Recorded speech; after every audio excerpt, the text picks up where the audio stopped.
கை கொடுத்தா கொலுசுக்கு தாங்கால் கொடுத்தா முந்தான சேலையத்தான் மாரோட கட்டிக்கிட்டா பொம்பளு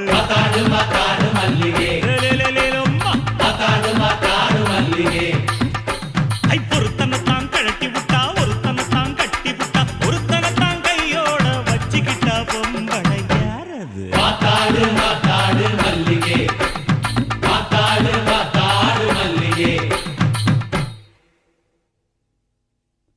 இளங்கண்ண கழட்டி புட்டு பசுமாட்ட கட்டி புட்டு கையோட வச்சிருந்த பால் சொம்புதான் அது